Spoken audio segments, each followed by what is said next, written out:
Left সাইডে যায়, সেখানে কিন্তু ভিনিসিয়াস জুনিয়র আক্রমণ করবে। বার্সেলোনা কিন্তু যে খুব একটা রিয়াল মাদ্রিদকে ছাড় দেবে এমনটা নয়।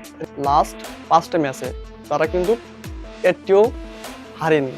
5টি ম্যাচে কিন্তু তাদের 5টি উইন রয়েছে। আর রিয়াল মাদ্রিদ এবং বার্সেলোনা মিলে একটা বিশ্লেষণ করি যে দেখা যাক যে কে এগিয়ে থাকবে। আসসালামু আলাইকুম গাইস, কি অবস্থা? সবাই কেমন আছেন? আশা করি সবাই অনেক ভালো আছেন। এল ক্লাসিকো স্প্যানিশ সুপার দি কাপ ফাইনালে উঠেছে Real Madrid versus Barcelona. Barcelona Atletico বিলবাওকে 5-0 গোলে উড়িয়ে দিয়ে চলে আসলো ফাইনালে। অপরদিকে আতলেতিকো ক্লাবকে 2-1 গোলে উড়িয়ে দিয়ে রিয়াল মাদ্রিদ তার চিরপ্রতিদ্বন্দ্বী বার্সেলোনার সাথে খেলবে ফাইনাল। ম্যাচটি কবে অনুষ্ঠিত হবে এবং কে জিততে পারে তাই নিয়ে মূল ভিডিওতে ফুলভাবে বিশ্লেষণ করে এবং বানানো হয়েছে।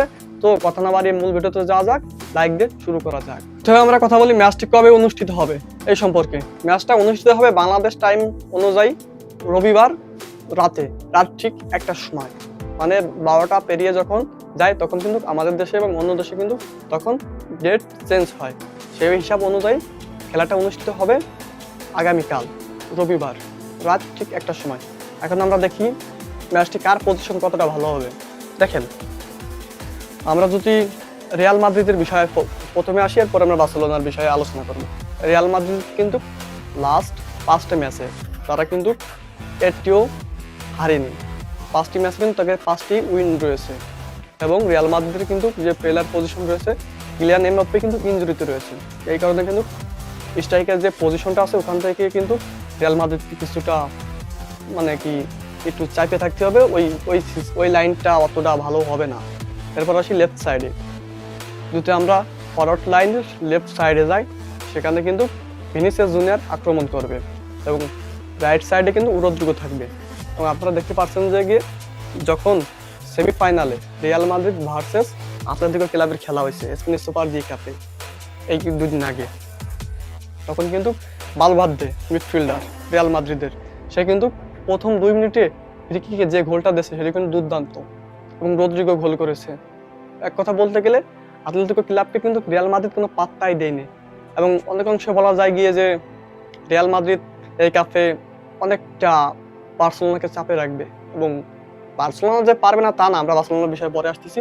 রিয়াল মাদ্রিদের কিন্তু গোলকিপার থাকবেন থিবো কর্তোয়া, ডিফেন্সে থাকবেন রুডিগার, মিডফিল্ডে থাকবেন ভালভার্দে, স্ট্রাইকারে কিলিয়ান এমবাপ্পে মিসিং, ইনজুরিতে আছে এবং রাইট সাইডে খেলবেন রদ্রিগো, লেফট সাইডে আক্রমণ করবেন ভিনিসিয়াস জুনিয়র।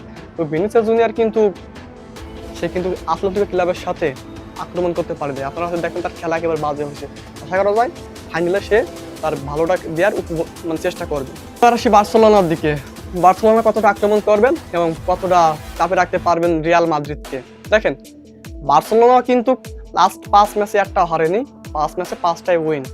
বার্সেলোনা কিন্তু যে খুব একটা রিয়াল মাদ্রিদকে ছাড় দেবে এমনটা নয়। রিয়াল মাদ্রিদ কিন্তু বার্সেলোনার চাপ কিন্তু সহ্য করতে হবে, কারণ লামিন ইয়ামাল, স্টেগেন, রোনাল্ডো আরোজো, আরও অনেক লেভানডস্কি এসব প্লেয়ার কিন্তু বার্সেলোনাতে রয়েছে। আপনি যদি বার্সেলোনাকে হালকা ভাবেন তাহলে কিন্তু আপনি ভুল বলবেন। এখন আমরা ফুল রিয়াল মাদ্রিদ এবং বার্সেলোনা মিলে একটা বিশ্লেষণ করি যে দেখা যাক যে কে এগিয়ে থাকবে।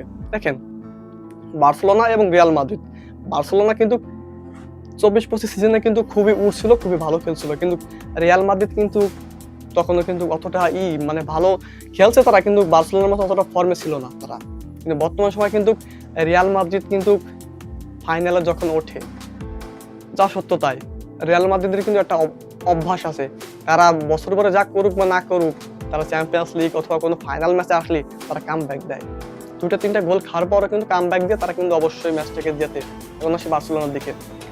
বার্সেলোনা, লামিন ইয়ামাল, অন্যান্য প্লেয়ার যেহেতু রয়েছে, বার্সেলোনা কিন্তু রিয়াল মাদ্রিদকে প্রথম দিকে দেখবেন খেলা যখন শুরু হবে প্রথম দিকে কিন্তু খুবই আক্রমণ করবে। আমি প্রেডিকশন দিচ্ছি, দেখেন বার্সেলোনা এবং রিয়াল মাদ্রিদ যখন খেলা হবে, বার্সেলোনা প্রথম দিকে রিয়াল মাদ্রিদকে খুবই অ্যাটাক করবে। প্রথম হাফে খুবই অ্যাটাক করবে, রিয়াল মাদ্রিদ পাত্তাই পাবে না বার্সেলোনার সামনে। কিন্তু যখন সেকেন্ড হাফ আসবে, মানে 5 মিনিটের পরে যখন বিরতি দিয়ে যখন রিয়াল মাদ্রিদ এবং বার্সেলোনা আবার খেলা শুরু হবে, তখন আক্রমণ করবে রিয়াল মাদ্রিদ। খেলার ধরন আছে, রিয়াল মাদ্রিদ এবং বার্সেলোনা কিন্তু তারা কোনভাবে খেলে আপনি হয়তো দীর্ঘদিন ধরে খেলা দেখলে বুঝতে পারবেন যে কে কোনভাবে খেলে। এইভাবে কিন্তু খেলবে তারা। এখন বলা যাক যে ম্যাচটা জেতার সম্ভাবনা কাদের কত % রয়েছে। দেখেন, যদি বিশ্লেষণ করে সব দিক দিয়ে আমরা বলতে যাই, বার্সেলোনা 40% এই ম্যাচটা জেতার সম্ভাবনা রয়েছে। অপরদিকে রিয়াল মাদ্রিদ তাদের কিন্তু 60% এই ম্যাচটা জেতার সম্ভাবনা রয়েছে। আর হয়তো আপনারা ম্যাচটা হয়তো উপভোগ করবেন।